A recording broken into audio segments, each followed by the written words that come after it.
When I was younger, I had a lot of rage, and I would explode with anger. And for a lot of men, anger is really depression in disguise. And I get angry every day at lots of things. And I think the weights help me have a place to let out that anger in a healthy way. It doesn't eliminate the depression, but it makes it better, you know?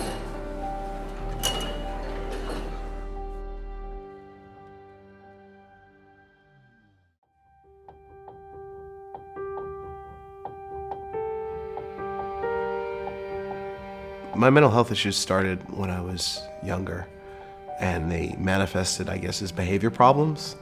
Basically, I was expelled from 3 schools because of my angry, raging outbursts.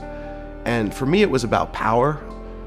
When I felt threatened, I would feel the need to throw a desk at a teacher and try to kill her because that made me feel powerful. I really still struggle with that to this day. I don't throw desks or try to hit people anymore, but I struggle with a lot of power issues. In 2011, I had a breakdown and I was in New York City. I was becoming suicidal. I was angry. I was having relationship problems. It was bad. And I remember saying to myself that I don't want to die.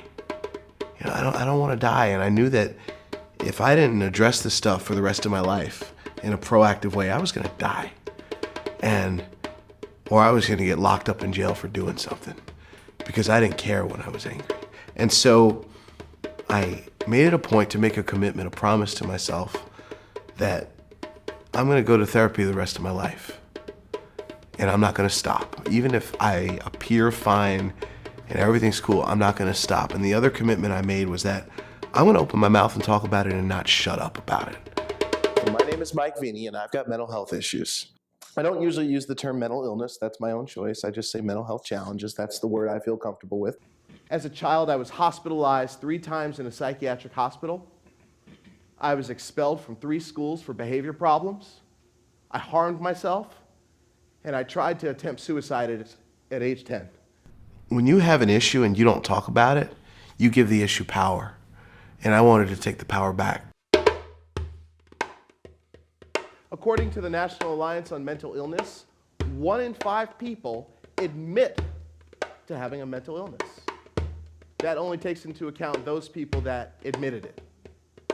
Mental illness is an asset because it taught me how to connect with people. Mental illness is an asset because it gave me my musical talent. And I'm not alone. There's other people who have experienced the same thing I have. I don't actually want to be a speaker. I just care about people not dying because so many people are dying because they're not addressing these issues. Talking about emotions and feelings, and in my mind, that's not a very manly thing. And one of the big challenges for me has been a struggle with masculinity and power issues. I also grew up in an environment where a tough guy was like a thug, or someone that was always in a fight or causing trouble. So I think men in general are struggling to find what healthy masculinity is. I mean, what is it?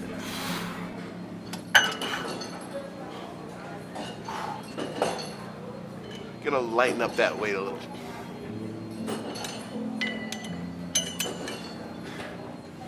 I just had to lower the weight right there. And for a moment I felt like less of a man because I had to lower that weight. And I just realized that something felt disappointed within me. And I think that's a lot of my thing. I want to feel like a real man, and I struggle with that. I really do.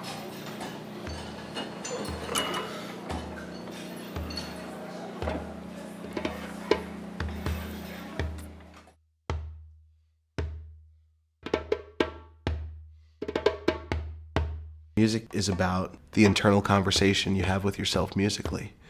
And simply, when I play the drums, I'm just having this conversation with myself and responding to it. And it's, it takes me outside of myself for a moment and allows me to zone out It's powerful.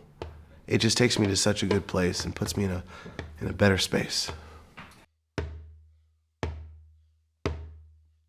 I've come to terms with the fact that I think the depression's here to stay, and that's okay. And my anxiety is here to stay. I just want it to a point where I can not let it rule my life. You know, the 8-year-old Mike was angry and upset and anxious and scared. And the 37-year-old Mike is angry, anxious, scared too. But the difference is the 37-year-old Mike is able to take a moment and step outside of himself and see what's going on and make some sense of it. Whereas the 8-year-old Mike didn't know what was going on.